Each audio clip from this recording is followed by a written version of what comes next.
Good morning students. Class 10th आपका जो chapter है अब कहाँ दूसरों के दुख से दुखी होने वाले, उसमें जैसा कि मैंने आपको कल बताया कि इस पाठ के माध्यम से लेखक लेखक ये बताना चाहते हैं कि पहले के और वर्तमान के जो मनुष्य की विचारधारा है उसमें किस प्रकार का विरोधाभास देखने को मिला है। पहले व्यक्ति अपने साथ साथ दूसरों के बारे में सोचता, उसके सुख दुख में अपने सुख दुख को महसूस करता, साथ में प्रकृति के साथ भी उसका अपना अनन्य संबंध महसूस करता। लेकिन जैसे जैसे व्यक्ति में स्वार्थीपन की भावना प्रबल होती गई, वैसे वैसे उसने प्रकृति को भी अपने वश में करने की कोशिश की। इसका प्रसंग जैसा कि आपको उदाहरण के माध्यम से अलग अलग दिया।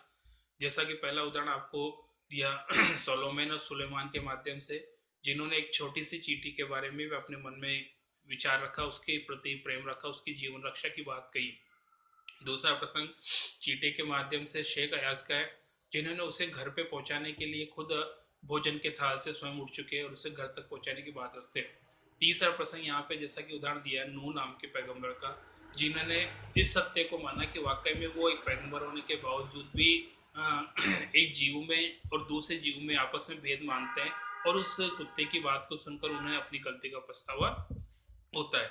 साथ में चौथा उदाहरण यहाँ पे लेखक की माँ का दिया, जिन्होंने अपने घर में गलती से कबूतर के जो अंडे गिर गए और फूट गए, उन्हें वापस माफी मांगकर ईश्वर से इस गलती की माफी मांगी, रोजा रखा और बार बार नमाज पढ़कर अपनी गलती से खुदा से माफी मांगी।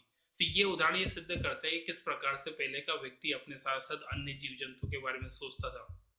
साथ में लेखक ने अंत में खुद का भी उदाहरण दिया कि किस प्रकार से जैसे कि उनके घर के अंदर कबूतरों के जोड़े ने घोंसला बनाया, उनके आने जाने से घर की चीजों का गिरना, साथ में हो सकता है कि किताबों का गंदा होना या अन्य जो परेशानियां हैं जिनके कारण उनको घर से बाहर कर दिया गया।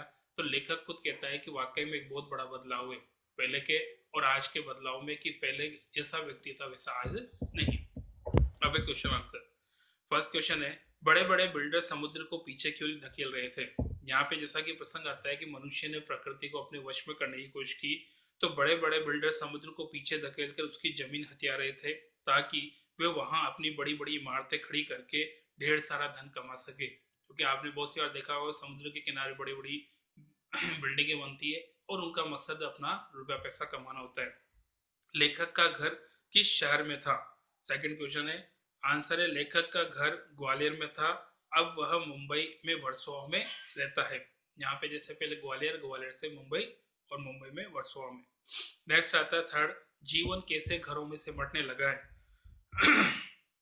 पहले लोग बड़े बड़े घरों में संयुक्त परिवार के रूप में रहते थे, परंतु अब सब लोग व्यक्तिवादी भावना से अभिभूत हैं, इसलिए अब जीवन छोटे छोटे डिब्बे जैसे घरों में सिमटने लगा है। आपने जैसे महसूस किया होगा कि पहले घर बड़े होते थे, दालान होते थे, पशु पक्षियों के लिए, जानवरों के लिए, सबके लिए व्यवस्था होती थी, पेड़ों पे खाने पीने की व्यवस्था की जाती, साथ में जानवरों के लिए बाड़ा बनाया जाता, साथ में उनके खाने पीने के चारे की इसकी व्यवस्था होती।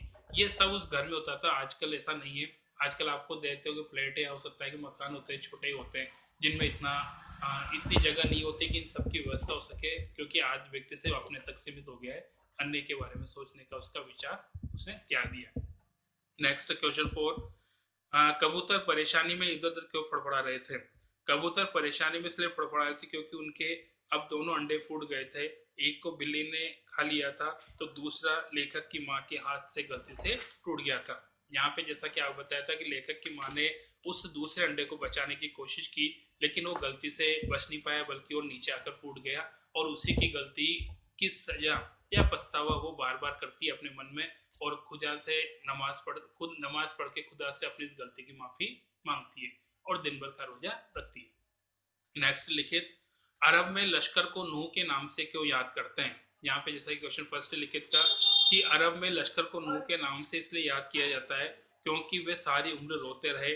उनके रोने का कारण एक जख्मी कुत्ता था जिसे उन्हें दुत्कार दिया था, और उस कुत्ते के द्वारा ये जवाब दिया गया था कि मुझे और तुम्हें जो जीवन मिला है उसको बनाने वाला वो एक ही है।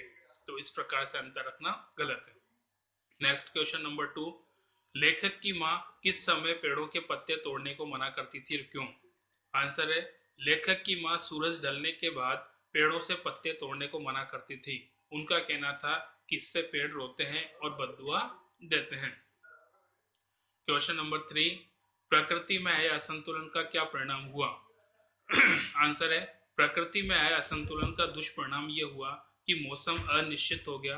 अब गर्मी में ज्यादा गर्मी पड़ने लगी, बेवक्त की बरसातें होने लगी, तूफान, भूकंप, बाढ़ और नित नए नए रोगों का प्रकोप बढ़ने लगा है।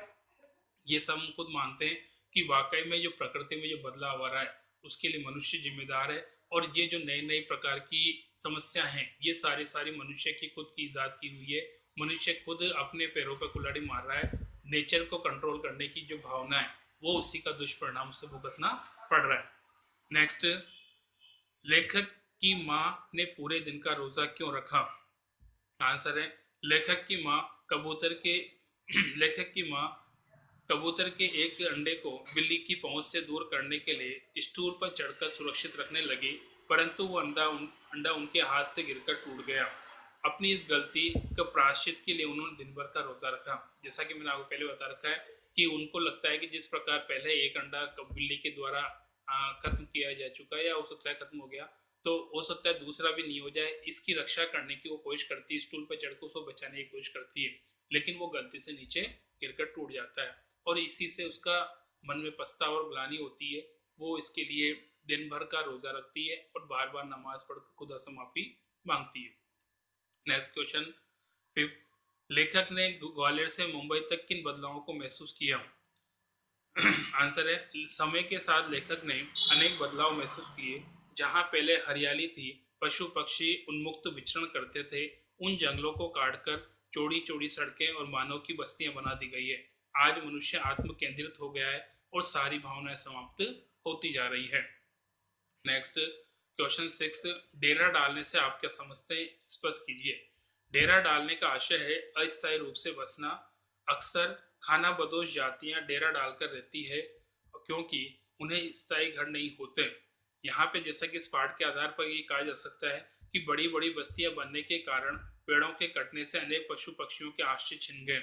उन्होंने इधर उधर डेरा डाल दिया, अर्थात रहने के लिए अपने घोंसले बना दिए। और 7, शेख अयाज के पिता अपने बाजू पर काला चोटा देखकर भोजन छोड़कर उठ खड़े क्यों हुए? आंसर है, शेख अयाज के पिता भोजन कर रहे थे, तभी उन्होंने देखा कि एक काला चोटा उनके बाजू पर रेंग रहा है।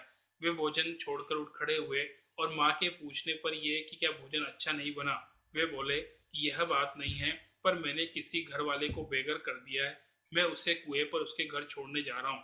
इससे पता चलता है कि वे शीघ्र ही अपनी भूल का प्रायश्चित कर लेना चाहते थे और उस छोटे से जीव के प्रति भी उनके मन में बहुत अधिक प्रेम था। तो ये एक उनकी उदारता और मानवता को सिद्ध करता है। बाकी नेक्स्ट डे